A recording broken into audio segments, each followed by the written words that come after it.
Today we're reacting to this menage gone wrong turned into a murder in 4K. Another case of a man just being too freaked out with women he do not know, bro. I'm not even pressed about having a menage with multiple women. Once I get my shit off, I'm gonna be ready to lay down and go to sleep anyway.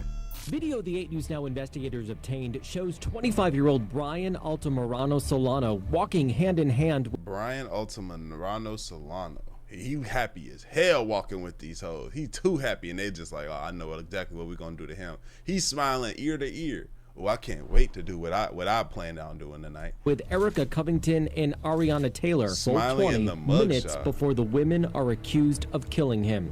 Now imagine one of the best nights of your life turning into a nightmare, and the kinky threesome that you had planned ends up becoming an investigation to figure out who murdered you. You see, you think you're about to have one of the best nights ever with a couple bad bitches. You were in Vegas and meet them downstairs in the hotel lobby, and these two beautiful women tell you that they want to go back to your room. I mean, just look at the smile on my guy's face. This, bro, I watched the video, right? It's like, it was talking about how you don't even end up in situations like this because you have self-worth. You value yourself, right? You don't even end up in a situation like this because you value yourself.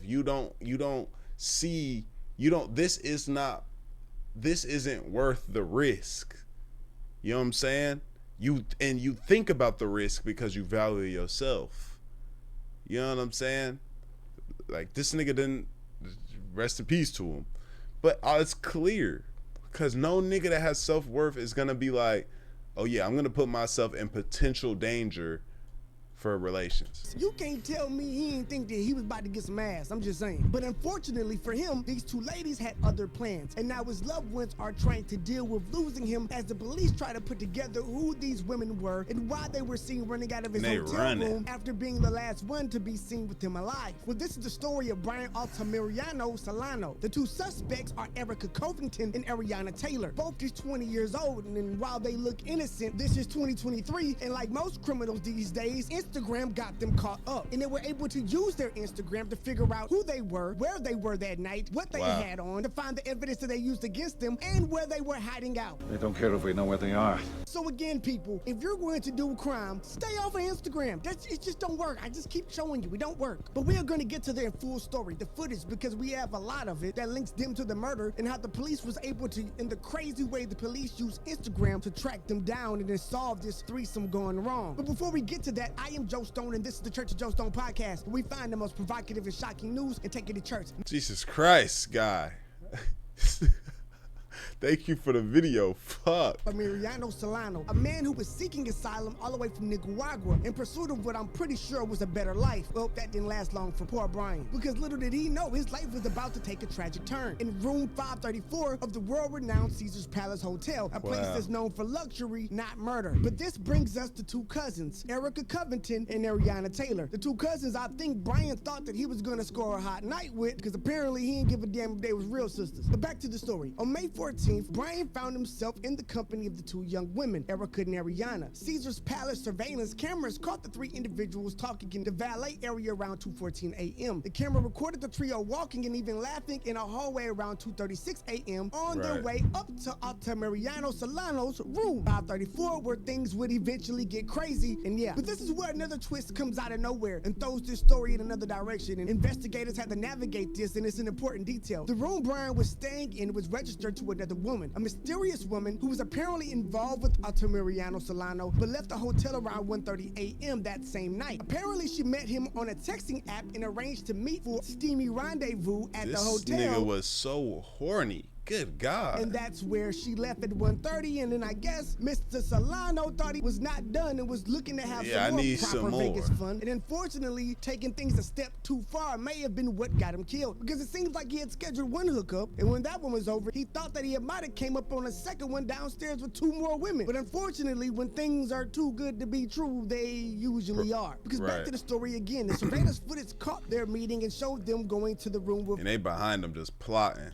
Mr. Solano. At 2:36 a.m., the doors to Solano's room closed with him and the young ladies inside of it. Now, what happened behind those doors and what led to this seemingly happenstance hookup turning into a deadly crime? And how did the police figure it all out? Well, I got you. Now, you remember that bag that Brian had that he was wearing when he was walking down the hall across his chest? Well, by 2:48 a.m., less than a quarter of an hour later, Covington and Taylor were seen running out of the hotel running room. with And guess that what hoe. they had? Well, Mr. Brian's bag. He must have been hitting that blackjack or something that day. He was getting money and it flagged him.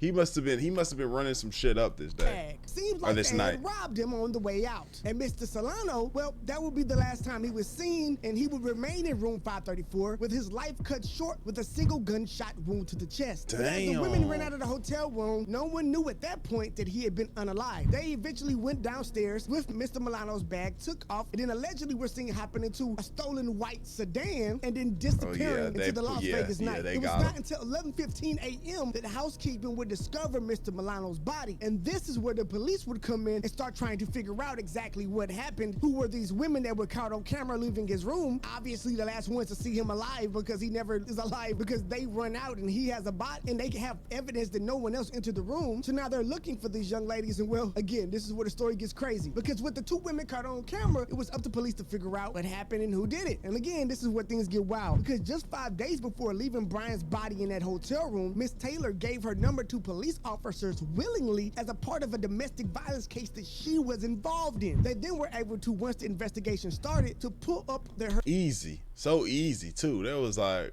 yeah, this is her right here.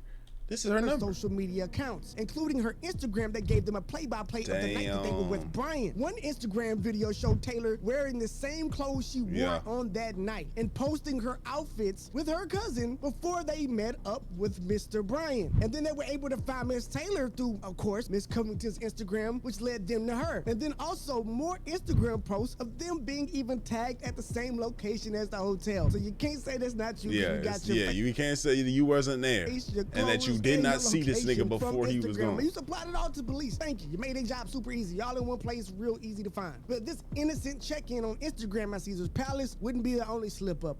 And we're gonna keep going. Because with them making it so easy, they were 2 days later, May 17th, being arrested by police, where they found more evidence at their hideout, which was an apartment on Simon Street, where the police unearthed a treasure trove of evidence. Not only did they get their clothes, which I'm sure has crucial evidence on it as well. Why would you keep your clothes that you just did a murder in?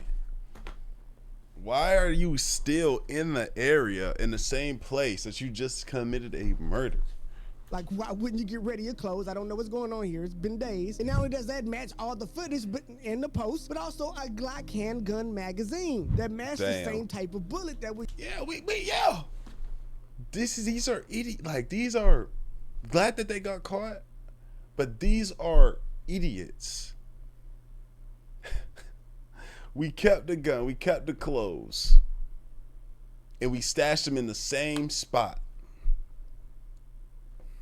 Was used to take Brian's life, allegedly. Apparently, this dynamic duo had unintentionally laid out a breadcrumb trail leading them straight to their doorstep. And you would think that after all of this evidence had been shown to them, that these ladies would just make it easy on themselves and give it all up. That's not what happened. In another twist, or maybe not so twisty, both women initially denied any involvement. Covington, even when she was shown the video evidence, admitted to being at Caesars with the victim, but fell silent on the details. Taylor, on the other hand, had a whole nother crazy story that makes even less sense, claiming to have a bad memory and not remember nothing that happened 3 days ago because she due to a bad car accident. And even when they pressed her about it and showed her her video and images of her at the crime scene, she told police to do their job. So I guess that's what they're doing. Which is even crazier when you factor in that police were able to pull explicit videos shot that night with Brian in the room with these young ladies of them performing all types of. Oh my gosh, so they even fucked too.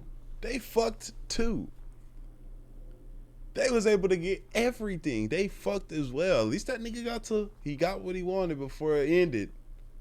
Damn. Facts. According to police, they found these videos and still neither one of them could remember anything. So now they are still in police custody and facing trial for the murder of young Brian. And we can only hope that he gets justice. We will keep you updated as the story evolves and we get more information if you guys are interested in that. But let me know what you think happened. Yeah, but they still, like, even with that, we had to talk about the silliness of my nigga Brian.